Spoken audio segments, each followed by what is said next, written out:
इस कहानी की शुरुआत में हमें बताया जाता है कि इस दुनिया में ऐसी किताबें मौजूद है जिसके अंदर खतरनाक मॉन्स्टर कैद है जो इस दुनिया में आने के लिए बेसब्री से इंतजार कर रहे हैं। अब हमें जैक और उसकी माँ गेल को दिखाया जाता है जो नए नए मेडिसन शहर में शिफ्ट होने आए थे क्योंकि जैक की माँ को वहाँ वाइस प्रिंसिपल की नई जॉब मिली थी। वो अपने नए घर में आ गए जहाँ गेल की बहन लोरेन भी मिलने आ जाती है जो जैक को एक कैब गिफ्ट करती है। जैक जब गाड़ी से सामान उतार कर ला रहा था तभी रास्ते में सामान गिर जाते हैं। उसे पास वाले घर में मौजूद एक लड़की उसे नजर आती है। उसका नाम हेना होता है। वो जैक के हेड की तारीफ करती है और उसे अपना नाम बताती है पर तभी उसके डैड उसे अंदर बुला लेते हैं। उसका नाम स्टाइन होता है। वो जैक से कहते हैं कि तुम मेरी बेटी से दूर रहना और बाउंड्री के इस तरफ आने की कोशिश भी मत करना। जैक अब अपने रूम में आ जाता है। उसे अपने डैड की काफी याद आ रही होती है। पिछले साल ही उनका देहांत हो गया था। जैक उन्हें काफी मिस किया करता जिससे वो खोया खोया सा रहता था। इसीलिए उसकी माँ उसे यहाँ लेकर आई थी ताकि वो नई जगह के साथ घुल मिल सके। अगले दिन वो अपनी माँ के साथ मेडिसन हाई स्कूल में जाता है क्योंकि उसकी माँ भी इसी स्कूल की वाइस प्रिंसिपल थी। सभी बच्चे हॉल में मौजूद होते हैं। जैक के पास चैंप नाम का लड़का आकर बैठ जाता है। वो समझ गया था कि जैक वहाँ नया आया है। प्रिंसिपल अब वाइस प्रिंसिपल को इंट्रोड्यूस करते हैं। गेल सभी से कहती है कि मैं फ्राइडे के डांस का बेसब्री से इंतजार कर रही हूँ, इसीलिए आप सभी को अपने पार्टनर चुन लेने चाहिए। ये सुनकर चैंप जैक से कहता है कि क्या तुम डांस में अपने साथ किसी को लेकर आने वाले हो, पर जैक कहता है कि मेरी कोई गर्लफ्रेंड नहीं है। चैंप भी बोलता है कि मैं भी अकेला हूँ, इसीलिए हम साथ में डांस पार्टी में चलेंगे और वो उसे अपना कार्ड देता है जिसमें उसके नंबर्स थे। जैक जब शाम को घर के बाहर कचरा डालने जाता है तब उसे एहसास होता है कि कोई उसे देख रहा है। जैसे वो पीछे मुड़ा तो वहाँ हेना थी। वो कहती है कि मैंने तुम्हें कहीं डरा तो नहीं दिया, पर वो बोलता है कि नहीं और पूछता है कि आज मैंने तुम्हें कॉलेज में कहीं नहीं देखा। हेना बताती है कि मैं होम स्कूलिंग करती हूँ क्योंकि मेरे डैड मुझे बाहर जाने नहीं देते, पर तुम उनकी बातों का बुरा मत मानना, वो थोड़े ऐसे ही हैं। और हेना उसे घुमाने के लिए अपने साथ जंगल में लेकर जाती है। वहाँ एक काफी खूबसूरत पार्क था जहाँ एक बड़ा फेरिस व्हील भी मौजूद था। जे कहता है कि मैंने उम्मीद नहीं की थी कि जंगल के बीच इतनी अच्छी जगह होगी। हेना बताती है कि इस जगह को सालों पहले बनाया गया था पर इसे चलाने के पैसे नहीं बचे, इसीलिए ये बंद पड़ा हुआ है। अब वो उसे फेरिस व्हील के टॉप पर लेकर जाती है जहाँ से पूरा शहर नजर आता था। जैक उसे बताता है कि पिछले साल मेरे डैड गुजर गए थे जिस दुख से हम अभी तक उबर नहीं पाए, इसीलिए हम यहाँ रहने चले आए। और वो हेना से उसके बारे में पूछता है तो वो बताती है कि मुझे अपनी माँ की शक्ल तक याद नहीं और डैड हमेशा घर शिफ्ट करते रहते हैं। अब वो वापस घर पर आ जाते हैं। उन्हें साथ वक्त बिताकर काफी अच्छा लगा था। हेना वापस अपने घर जाने लगी पर हेना के डैड वहाँ गए थे। जैक को वापस से डांटते हुए कहते हैं कि मैं तुम्हें आखिरी वार्निंग दे रहा हूँ, दूर रहो हमसे वरना तुम जानते नहीं कि तुम्हारे साथ क्या हो जाएगा। जैक उनकी बात समझ गया और अपने घर पर आकर पढ़ाई करने लगता है। पढ़ते पढ़ते उसे नींद आने लगी तभी उसे जगड़ने की आवाज सुनाई देती है। वो देखता है कि हेना अपने डैड से जगड़ रही है और अचानक उसे हेना के चिल्लाने की आवाज सुनाई देती है और लाइट बंद हो गई थी। जैक इससे घबरा गया और जल्दी से भागकर स्टाइन के घर पर जाता है और कहता है कि मैंने हेना की चीख सुनी, क्या वो ठीक है? स्टाइन कहता है कि तुम्हें गलतफहमी हुई है, यहाँ कुछ नहीं हुआ है। यह कहकर वो गेट बंद कर देते हैं। जैक परेशान होता है, उसे हेना की काफी फिक्र हो रही थी, इसीलिए वो अपनी माँ के पास आकर पुलिस को कॉल कर देता है। और अब जैक पुलिस के साथ स्टाइन के घर पर जाता है। Sheriff Stevens training police officer Brooks के साथ आया था। वो कहता है कि आपके घर से चिल्लाने की आवाजें सुनी गई है, पर स्टाइन उसे कहता है कि हेना सुबह ही यहाँ से निकल चुकी है और मेरा अपनी बेटी के साथ कोई झगड़ा नहीं हुआ। तभी उसे वापस से चिल्लाने की आवाज सुनाई देती है, पर स्टाइन ने टीवी ऑन किया हुआ था। पर जे को शक था कि स्टाइन सच्चाई छिपा रहा है, इसीलिए हेना को आवाज लगाने लगा। पर पुलिस ने स्टाइन की बात पर विश्वास कर लिया, इसीलिए उसे बाहर ले आते हैं। गेल भी अपने बेटे पर गुस्सा करती है और उसे घर भेज देती है और ऑफिसर से माफी मांगती है। फिर दिखाया जाता है कि गेल तैयार होकर स्कूल डांस पार्टी के लिए जाने वाली थी, इसीलिए उसने लोरेन को घर पर बुला लिया था क्योंकि जैक घर पर अकेला था। लोरेल अब जैक के साथ बातें करने लगती है, पर जैक विंडो से देखता है कि स्टाइन वापस से हेना के साथ झगड़ रहा है। उसे काफी फिक्र होने लगी। वो पढ़ाई का बहाना बनाकर वहाँ से बाहर आ जाता है। उसने चैंप को भी वहाँ बुला लिया था। वो तैयार होकर आया था क्योंकि उसे लग रहा था कि वो डांस पार्टी में में जाने वाले हैं, पर जेक बताता है कि मुझे तुम्हारी मदद चाहिए क्योंकि हेना को उसके डैड ने घर पर बंद किया हुआ है, इसीलिए हमें उसे बचाना होगा। तभी वो देखते हैं कि स्टाइन घर से बाहर जा रहे हैं। इस मौके का फायदा उठाकर बाउंड्री कूदकर हेना के घर के बाहर आ जाते हैं। जेक बेसमेंट का ताला आसानी से खोल देता है। जब वो अंदर जाते हैं तो वहाँ काफी सारे ट्रैप बिछे हुए थे, जिनसे बचते हुए वो ऊपर आ जाते हैं। जेक हेना को आवाज लगाता है पर वहाँ कोई नहीं होता। उन्हें आगे काफी सारी बुक्स नजर आती है और उनमें से उन्हें अजीब सी चीजें सुनाई दे रही थी। चैंप देखता है कि वहाँ गोस्ट नेस्ट डोर और night of the living dummy जैसे डरावनी गूज़बम्प्स किताबें थी, जिन्हें पढ़कर नींद उड़ जाती है। और उन किताबों को आर.एल. स्टाइन ने लिखी थी, पर आज तक इस राइटर का किसी को कुछ पता नहीं चला। चैंप को उनमें से अबोमिनेबल स्नोमैन की किताब काफी अच्छी लगती है, पर वो देखता है कि उन पर ताला लगा हुआ है। आखिर किताबों को कौन ताला लगाता है? जेक वहाँ टेबल पर रखी हुई चाबी से उस ताले को खोल देता है और कहता है कि अब हमें हेना को ढूंढना चाहिए। पर तभी वहाँ कोई उन्हें मारने की कोशिश करता है, पर ये और कोई नहीं हेना थी, जो अब लाइट ऑन कर देती है। दोनों नीचे गिर चुके थे। हेना उसे पूछती है कि तुम मेरे घर में क्या कर रहे हो? जेक कहता है कि मुझे लगा कि तुम मुसीबत में हो। हेना पूछती है कि क्या तुमने कोई किताब खोली थी? जेक कहता है कि मुझे माफ करना, मैंने एक किताब खोली पर वो नीचे गिर गई थी। जेक उसे उठाने लगा। हेना उसे खोलने से मना करती है, पर वो गलती से किताब खोल देता है। तभी एक धमाका होता है और उस किताब में से स्नोमैन मॉन्स्टर बाहर आ जाता है। जेक और चैंप ये देखकर काफी डर जाते हैं। हेना उन्हें कोई भी आवाज करने से मना करती है, पर चैंप गलती से एक लैंप गिरा देता है। स्नोमैन इससे भड़क गया और उस पर अटैक करने आने लगा, पर वक्त रहते जेक उसे नीचे गिरा देता है, जिससे स्नोमैन वहाँ से भाग जाता है। हेना स्नोमैन की किताब लेकर उसे पकड़ने के लिए उसके पीछे भागती है, जिससे वो दोनों भी उसके पीछे जाते हैं। पर अब वहाँ एक और किताब खुल चुकी थी। जेक हेना से पूछता है कि ये सब क्या हो रहा है, पर वो कुछ नहीं बताती और बोलती है कि अभी स्नोमैन को पकड़ना जरूरी है। वो दोनों भी हेना के पीछे जाते हैं। हेना एक फैक्ट्री में गई थी। हेना दोबारा किताब खोलकर स्नोमैन को पकड़ना चाहती थी। तभी वहाँ ऊपर से एक बॉक्स गिरता है। स्नोमैन भी वहाँ जाता है, जो चॉकलेट खा रहा था। हेना उसे कैद करने के लिए किताब खोलती है, पर इसका पता स्नोमैन को चल जाता है और वो तेजी से आगे बढ़कर किताब को दूर फेंक देता है। हेना किताब को पकड़ने की कोशिश करती है, पर उसे पकड़ नहीं पाती। जेक हेना की मदद करता है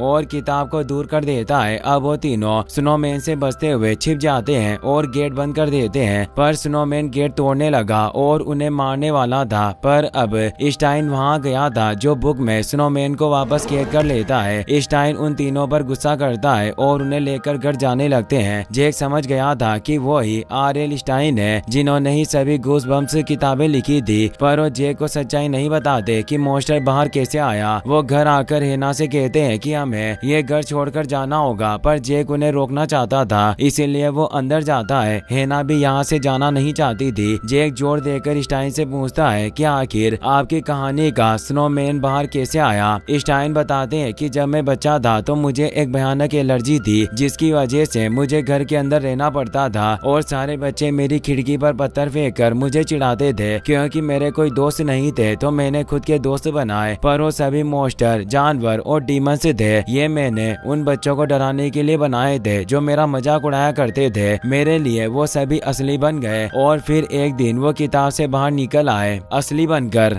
धीरे धीरे मेरे सारे मॉन्स्टर्स किताबों के पन्नों से बाहर आने लगे, पर जब तक किताब बंद रहती है तब तक सब ठीक रहता है, लेकिन जब किताब खुलती है तो तुम देख ही चुके हो कि क्या होता है। और जब वो किताबों को पैक करने के लिए जाता है तो ये देखकर हैरान होता है कि वहाँ एक और किताब खुली हुई थी, जो स्लेपी द डमी की थी, जो एक सन की डोल था, जो सिर्फ बुराई और तबाही फैलाने के सपने देखता और उन्हें हकीकत में बदलने की ख्वाहिश रखता। वो लाइट के साथ कहीं भी टेलीपोर्ट हो सकता था। स्टाइन उसे अपनी बातों में उलझाकर किताब को उठाने लगता है, पर इस बात का स्लेपी को पता चल जाता है और वो किताब को लेकर उसे आग लगा देता है। और वो स्टाइन को बोलता है कि पापा अब बहुत हो गया, वक्त आ गया है कि दुनिया मेरे इशारे पर नाचे, ना कि तुम्हारे। मैं आज आपके बनाए सभी बच्चों को किताब से बाहर निकाल दूंगा। इसी के साथ वो गायब हो जाता है। वो अपने साथ स्टाइन की लिखी हुई सारी बुक्स को लेकर गया था। स्लेपी ने हॉन्टेड कार में सभी बुक्स को लोड कर लिया था और अब वो एक एक करके सभी बुक्स को बाहर फेंककर उनके मॉन्स्टर को आजाद कर रहा था। साथ ही उनकी बुक्स को भी जला रहा था ताकि स्टाइन उन्हें वापस कैद ना कर पाए। पूरी सिटी में अब केओस मच चुका था। सभी जगह मॉन्स्टर्स मौजूद थे और इनमें कुछ नरभक्षी पौधे भी थे जो शहर के सभी टावर्स को तबाह कर रहे थे। स्टाइन काफी परेशान होता है क्योंकि स्लेपी काफी खतरनाक खिलौना है और उसे समझ नहीं आता कि वो उसे कैसे रोकेगा। घर का दरवाजा भी बाहर से लॉक था और घर में काफी सारे बोने थे जो उन्हें मारने की कोशिश करने लगते हैं, इसीलिए वो उन्हें फोड़ने लग जाते हैं। कुछ बोने स्टाइन को पकड़ लेते हैं। जेक उन्हें मारने लगता है और स्टाइन को बचाता है, पर वो बोने वापस से ठीक हो रहे थे, इसीलिए वो सभी बचकर बेसमेंट से निकल जाते हैं और गेट को लॉक कर देते हैं, जिससे उनकी जान बच जाती है। पर वो देखते हैं कि स्लेपी ने मॉन्स्टर्स की किताबें जला दी है। स्टाइन कहते हैं कि वो इंतकाम ले रहा है क्योंकि मैंने इतने सालों तक उसे कैद रखा। वही अचानक पुलिस स्टेशन की लाइट चली गई थी क्योंकि स्लेपी वहां गया था। पुलिस ऑफिसर उसे गुंडा बोलता है। इससे स्लेपी को काफी गुस्सा आया और वो अपने एलियन साथियों से उन दोनों को बर्फ में फ्रीज कर देता है। वहीं जे के घर पर जब लॉरेन बाहर आती है तो वहाँ एक प्यारी सी डॉग थी, पर असल में वो एक स्टाइन का एक मॉन्स्टर था जो उस पर हमला कर देता है। स्टाइन तीनों बच्चों के साथ शहर में आ गया था। शहर में हर जगह तबाही थी। हेना अपने डैड से कहती है कि हम अब क्या करेंगे, हमारे पास किताबें भी नहीं बची। जे के पास एक आइडिया था। वो बताता है कि अगर आप एक नई किताब लिखे तो आप उन सभी मॉन्स्टर्स को वापस कैद कर सकते हैं। स्टाइन कहता है कि वो काफी सारी कहानियां थी, उन्हें लिखने में तो साल गुजर जाएंगे। तो जेक बताता है कि आपको सिर्फ एक कहानी लिखनी है जिसमें आपके सभी मॉन्स्टर्स हो। सभी को आइडिया अच्छा लगता है और वो लिखने के लिए एक कंप्यूटर लेने जाने लगता है। तो स्टाइन कहते हैं कि किसी और चीज पर लिखने से किताब काम नहीं करेगी, मुझे अपना ही टाइपराइटर चाहिए क्योंकि वो सिर्फ टाइपराइटर नहीं मेरा पार्टनर है, उससे ही सभी मॉन्स्टर जिंदा हुए हैं। वहीं हम मेडिसिन हाई स्कूल का सीन देखते हैं जहाँ डांस पार्टी चल रही होती है जिससे सभी स्टूडेंट्स को मॉन्स्टर्स के बारे में कोई अंदाजा नहीं था और इस स्कूल में ही स्टाइन का टाइपराइटर रखा हुआ था, इसीलिए स्टाइन सभी के साथ हाई स्कूल की तरफ भी बढ़ रहा होता है। तभी उनकी कार पर कोई खटखटाता है, कोई उसे देख नहीं पा रहा था। स्टाइन बताते हैं कि इनविजिबल बॉय है, वो चैंप को पीटने लग गया था, इसीलिए वो ब्रेक लगातार उसे गिरा देते हैं। पर तभी सामने एक भयानक मेंटिस आ जाता है जिससे सभी डर जाते हैं। स्टाइन तेजी से कार ड्राइव करके उससे बचने की कोशिश करते हैं, पर मेंटिस उनका पीछा नहीं छोड़ रहा था। वो एक मॉल के पार्किंग में पहुंच गए थे, पर वहां उनका एक्सीडेंट हो जाता है। मेंटिस उस कार को तबाह कर देता है, पर वो चारों बचकर मॉल में आ गए थे। अब उन्हें हाई स्कूल पहुंचना था। चैंप को प्यास लगी थी, इसीलिए स्टाइन उसे एक ऑरेंज जूस की बोतल दे देते हैं। पर तभी वो देखते हैं कि वहाँ एक वेयरवुल्फ मौजूद था जो बोतल का ढक्कन खोलने की वजह से उन्हें महसूस कर लेता है और उस तरफ आने लगा, पर वो सभी छिप जाते हैं। स्टाइन परफ्यूम लगाने लगते हैं ताकि वेयरवुल्फ उनकी गंध न सूंघ सके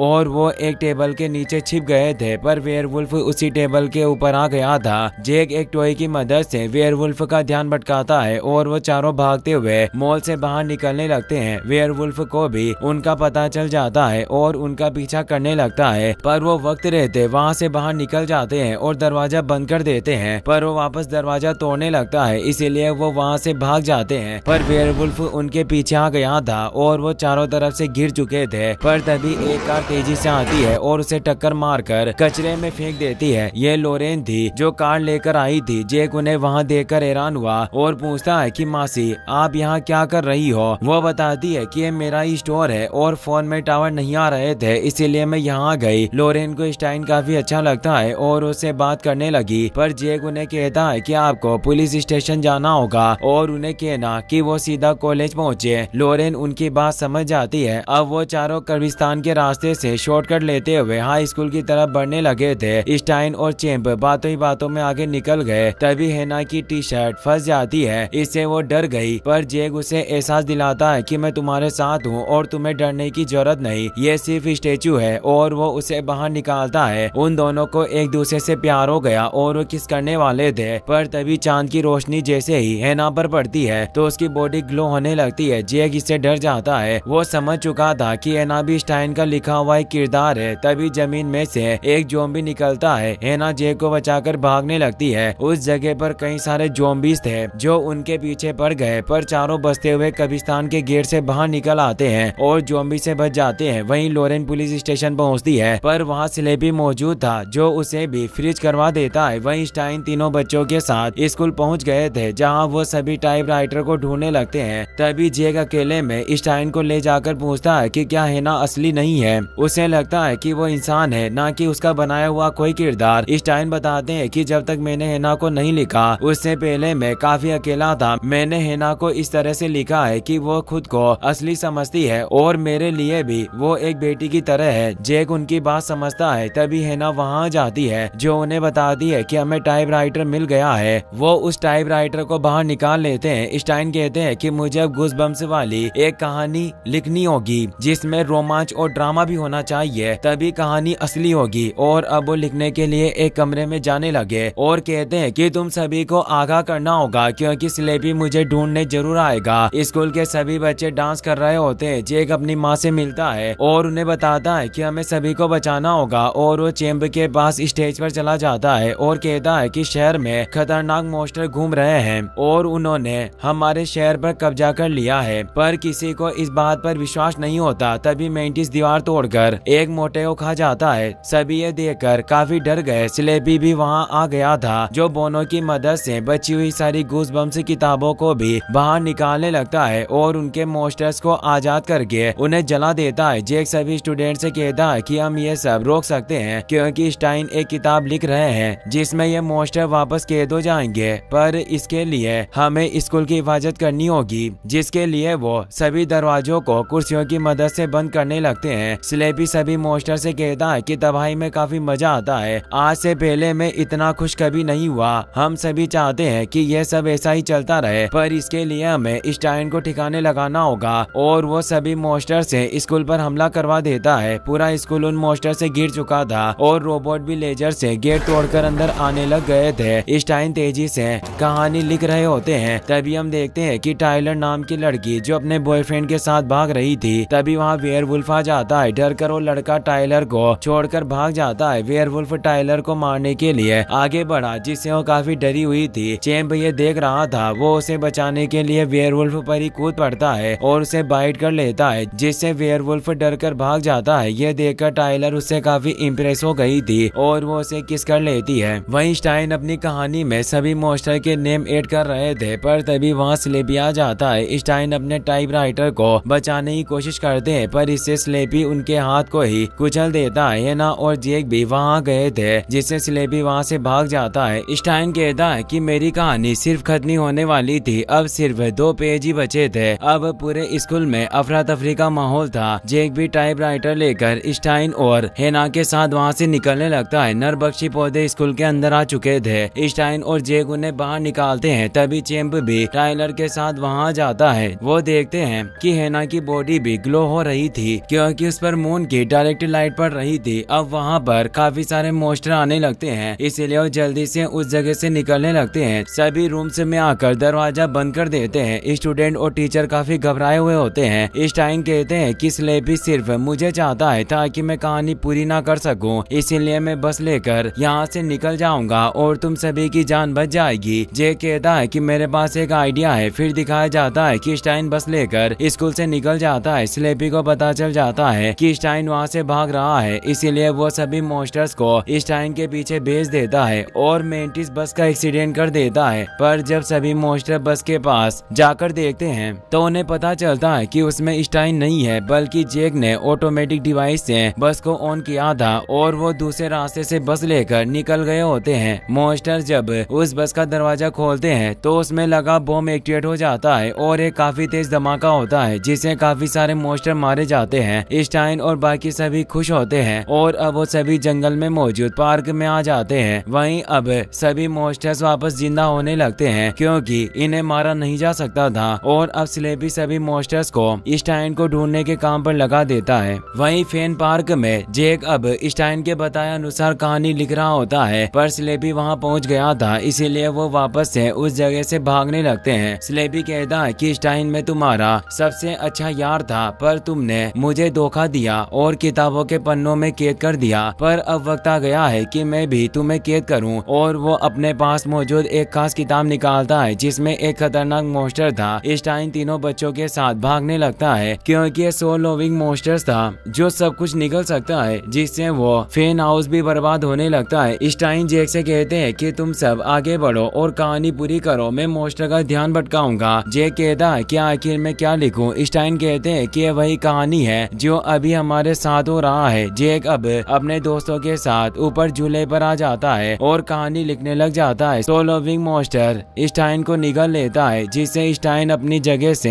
हिल नहीं पा रहे थे। पर स्लेपी देखता है कि स्टाइन के हाथ में किताब नहीं है, इसीलिए वो अपने सभी मॉन्स्टर को वहाँ बुला लेता है जो अब उस झूले पर चढ़ने लग गए थे। जेक सभी मॉन्स्टर को कैद करने का लिखकर कहानी को द एंड कर देता है। किताब पूरी हो चुकी थी, पर तभी मेंटिस उस झूले को नीचे गिरा देता है, जिससे वो सभी लुढ़क कर काफी दूर आ जाते हैं। पर उनकी जान बच जाती है और वो नीचे आ जाते हैं। सभी मॉन्स्टर भी वहाँ आने लगे थे, पर जेक किताब नहीं खोलना चाहता क्योंकि वो जानता था कि हेना भी उसमें कैद हो जाएगी। हेना भी ये सच्चाई जानती थी। वो जेक से बोलती है कि तुम्हें मुझे बुलाना होगा, पर वो नहीं सुनता। तो हेना खुद ही उस किताब को खोल देती है, जिससे एक तेज रोशनी होती है और एक एक करके सभी मॉन्स्टर किताब के पन्नों में कैद होने लग जाते हैं, जिससे स्टाइन भी आजाद हो गए थे। हेना भी किताब में जाने लगी थी, पर जेक हेना को पकड़ लेता है। स्लेपी स्टाइन पर हमला करता है, पर स्टाइन लात मारकर उसे किताब में भेज देते हैं। हेना जेक से कहती है कि सब कुछ ठीक हो जाएगा, किताब में ही मेरी असली दुनिया है, बस मेरी एक ख्वाहिश रह गई, मुझे तुम्हारे साथ डांस करना था, और उसे किस कर लेती है। इसी के साथ वो भी उस किताब के पन्नों में समा जाती है और चैंप उस किताब को बंद कर देता है। स्टाइन भी वहाँ जाते हैं, वो भी हेना के जाने से काफी इमोशनल थे। फिर दिखाया जाता है कि मेडिसिन हाई स्कूल की रिपेयरिंग कंप्लीट हो चुकी थी, जिससे अब स्कूल वापस खुल चुका था। स्टाइन भी इसी स्कूल में पढ़ाने आ गए थे। लोरेन उन्हें हौसला दे रही थी कि सब कुछ ठीक होगा। वो दोनों भी एक दूसरे को पसंद करने लगे थे। स्टाइन क्लास में आ जाते हैं। वो नए इंग्लिश टीचर थे। वो बताते हैं कि हर कहानियां जो लिखी गई है उन्हें 3 हिस्सों में बांटा जा सकता है। पहला शुरुआत, बीच का हिस्सा और रोमांच। क्लास खत्म होने के बाद जेक उनसे मिलता है और हेना के बारे में पूछता है। तभी हेना भी वहाँ जाती है क्योंकि स्टाइन ने एक नई किताब लिखकर उसे वापस जिंदा कर दिया था। जेक हेना से मिलकर काफी खुश होता है और अब स्टाइन उस किताब को जला देते हैं ताकि हेना वापस किताब में ना जा सके। और अब जेक और हेना साथ में वहाँ से निकल जाते हैं। स्टाइन भी खुश थे, पर तभी वो देखते हैं कि टाइपराइटर में कोई कुछ लिख रहा था जो इनविजिबल बॉय होता है, जो अभी भी बाहर था क्योंकि दिखाई न देने की वजह से वो किताब में कैद नहीं हुआ। स्टाइन इससे परेशान होते हैं। इसी के साथ ये मूवी यहीं पर खत्म हो जाती है। नेक्स्ट पार्ट देखना चाहते हो तो मुझे कमेंट में जरूर बताना। साथ ही इस वीडियो को लाइक और चैनल को सब्सक्राइब करने के लिए आपका तहे दिल से शुक्रिया। Thanks for watching.